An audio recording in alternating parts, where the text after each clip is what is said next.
Want to see a joystick hack you can use with your DJI Mini 2 that'll help you achieve smooth cinematic footage? Then don't go away. Hey guys, and welcome back to the channel where we review tech related to making YouTube videos and other gear tips and tricks videos just like this one. So like many of us, you brought your drone to get those awesome cinematic shots of sweeping landscapes and cities and want to make your videos look like an opening sequence of a James Bond movie. Then you discovered that controlling your drone in order to get that type of shot wasn't as easy as you first thought. Well, in this video, I'll show you a quick joystick hack that'll make it a lot easier to get those types of shots without changing editing settings. But if you have a little bit more patience, stick around until the end and I'll show you the perfect gimbal settings to give you that smooth, buttery footage. So let's get into it. So I first saw this hack when watching a drone webinar by a guy called Alex Harris. I'll put a link in the description below so you can check out his courses. He runs a business called Drone Launch Academy and has put together a bunch of tips, techniques and education on how to get the best aerial photography using drones. Anyway, he introduced this somewhat unusual hack in his webinar and I tried it out. It's kind of counterintuitive to start with, but it actually works pretty well. When you're trying to control your drone, it can seem a bit jumpy and jerky, and part of the reason for that is that the sticks on the controller amplify the movement that your thumbs are putting onto them. If you're not used to controlling devices like these, it's natural to be quite fast and erratic with your movements, at least until you build up some control and muscle memory. So Alex's solution was to remove the sticks and just use the indentations and screw holes that the sticks go into to control your drone. By doing this, you'll have more control over the movement that you put into the rocker switches and are able to produce smoother moves for your drone. It does seem weird at first, but give it a go and see what you think. Now, I found that as you become more controlled and deliberate with your movements without using the sticks, that flows over to when you use the sticks as well. You end up being much smoother and your movements flow more, which leads to smoother drone movements and therefore more cinematic motion in your footage.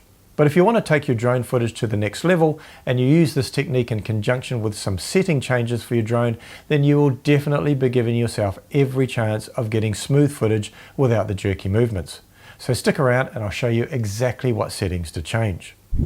First of all, before we change any settings, when you're taking footage with your drone, you want to make sure you use the drone in Cine Mode. Now this mode reduces the speed of your movements considerably to allow much smoother movements of the drone, even if you're quite harsh with your stick controls. It's also quite a good mode for beginners or if it's your first time flying a drone because it restricts the speed you can fly and reduces the chance of having an accident. To use Cine Mode, simply use the selector switch on your controller to change it from normal to Cine. Next, you should adjust the gimbal and drone movement settings within the app to slow down the movements even more. So hit the three dots on the top right of the app, then select Control, then scroll down and select Advanced Gimbal Settings. Here you will see the speed adjustments for the pitch up and down of the gimbal and the side to side or yaw movements of the drone. You want the pitch speed to be quite slow and the smoothness to be quite high. This means when you move the gimbal up or down, it'll do so quite slowly, and when you take your finger off the control, the smoothness means it won't stop suddenly, it will slowly stop, which looks a lot nicer than an abrupt stop. My recommendation for settings here is make the smoothness quite high, around 70 is good, and bring the pitch speed down to around 10. Now these are a good place to start, but you can experiment yourself to see what suits you. The yaw settings work the same way and relate to the side-to-side movement of the drone, so when you rotate it around to the left or right, you'll be able to do so in a smooth way. So again, you want the speed down quite low and the smoothness up quite high. To demonstrate what effect this has, if I move the yaw speed up to the highest setting, you can see how ridiculously fast it moves. So bring this setting all the way down to the slowest, which is 5. As for smoothness, again, we want that quite high, so bring that up to somewhere around 80. Then you can see a massive difference. This is one of my favorite shots when you're lifting the drone up and turning at the same time, and with those settings you can see it is nice and smooth and, dare I say, cinematic.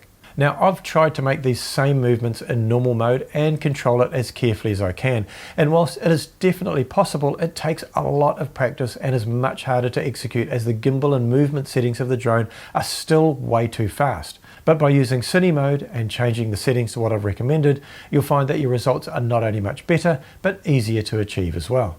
Now it just comes down to some practice to perfect the moves you like the most. My recommendation is that you use normal and sports mode to get the drone to where you want to take your footage, and once you're there, switch it to Cine Mode. The settings you changed before will still be there, and then you can get on and take some amazing cinematic, buttery smooth footage. And the good thing is, because you're in Cine Mode, it's also a lot safer. Now, I've been taking a lot of photos with my Mini 2 drone lately, and I've made a video explaining the best settings and techniques so you can easily get those banger Instagram pics, just like these ones. So check out that video and I'll see you over there. Cheers guys.